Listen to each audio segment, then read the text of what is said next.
રાજકોટ ભારતીય જનતા પાર્ટીના અમારા કોર્પોરેટર શ્રી નેહલભાઈ શુક્લ ખૂબ સિનિયર કોર્પોરેટર છે. ગઈકાલે મને રાજકોટ મહાનગરપાલિકાના ઇન્ચાર્જ સેક્રેટરી દ્વારા ધ્યાનમાં મૂકવામાં આવ્યું કે સાહેબ 3 બોર્ડમાં નેહલભાઈ શુક્લ જનરલ બોર્ડમાં ગેરહાજર હતા. એટલે આખો ઇસ્યુ મેં બોર્ડનો એની પાસેથી મેં નોટબુક ચોપડો જે સહી કરતા હોય મંગાવ્યું. 3 બોર્ડમાંથી એક બોર્ડની અંદર નેહલભાઈ શુક્લે રજા રિપોર્ટ મૂક્યો છે.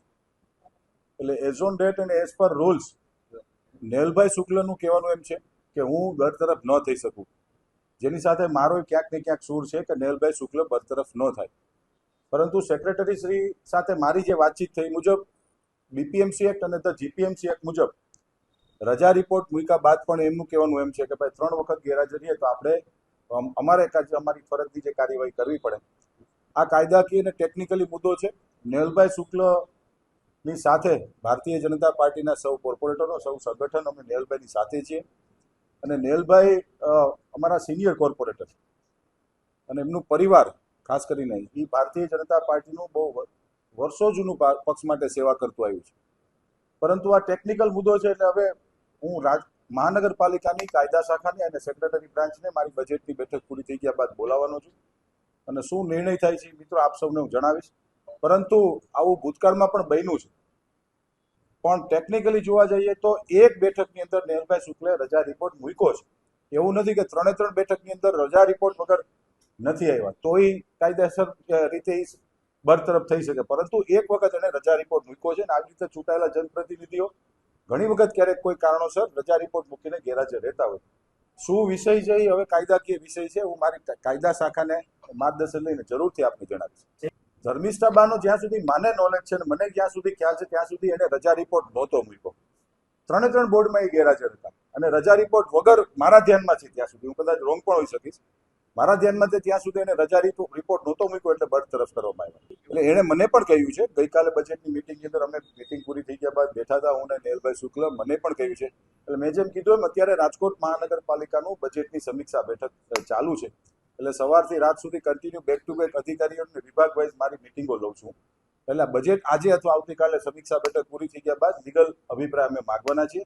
નેહલભાઈ ખૂબ અભ્યાસુ અને વિચક્ષણ કોર્પોરેટર છે, ખૂબ બુદ્ધિશાળી કોર્પોરેટર છે.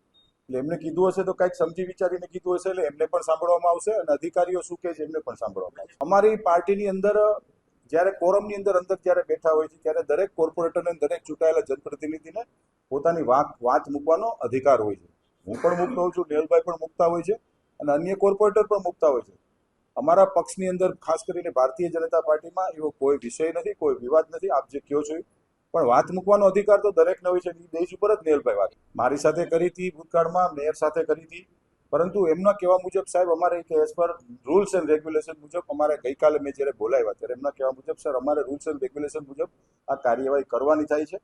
એટલે એમને એની કાર્યવાહી કરી છે. અમારા પક્ષ તરફથી અમે અમારી કાર્યવાહી કરવા જઈ રહ્યા છીએ. અને કોઈ પણ કોર્પોરેટર રાજનીતિની અંદર કોઈ પણ રાજકીય પક્ષનો કોર્પોરેટર બરતરફ ન થવો જોઈએ બહુ મારું સ્પષ્ટ માનવું છે. દરેકને કાયદાકીય રીતે લડવાનો અધિકાર છે. એ મુજબ માનનીય નેહલભાઈ શુક્લ હોય કે કોઈ પણ કોર્પોરેટર હોય. આ 5 વર્ષમાં આવી પહેલી ઘટના બની છે. એટલે આના અમારી પક્ષની સંવેદના નેહલભાઈ શુક્લ સાથે હશે અને અમે કાયદેસર રીતે જોઈ લઈશું. 2 દિવસ મેં જેમ કીધું 2 કે 3 દિવસ પહેલા જ આ વિષય મારા ધ્યાનમાં માનનીય સેક્રેટરી શ્રીએ મૂક્યો હતો.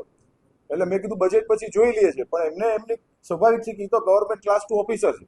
એમને એમની ફરજની કામગીરી કરવી પડતી હોય કારણ કે નેક્સ્ટ બજેટની સ્ટેન્ડિંગ કમિટી આવતી હતી બેઠકની અને 20મી કે 19-20મી તારીખની આસપાસ બજેટનું બોર્ડ છે.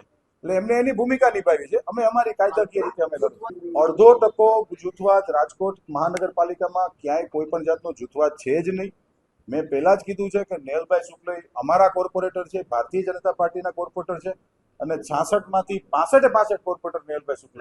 આમાં મ્યુનિસિપલ કમિશનરનો સેક્રેટરીએ જે પત્ર લખ્યો છે અને માર્ગદર્શન માંગ્યું છે કાયદાકીય રીતે મેં પહેલા જ કીધું કે 66માંથી એક નેહલભાઈને બાદ કરતા 65 કોર્પોરેટર નેહલભાઈ શુક્લની સાથે અમે રહેવા. નહીં એવું ન હોય, પકડ તો બધાની હોય છે, તંત્ર ઉપર પકડ ભારતીય જનતા પાર્ટીની હોય છે.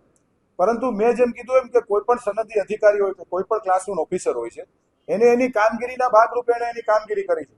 હવે અમે કાયદાકીય રીતે હું મારી લીગલ બ્રાન્ચને બોલાવી અને જાણી અને ચોક્કસથી આપને જણાવીશ.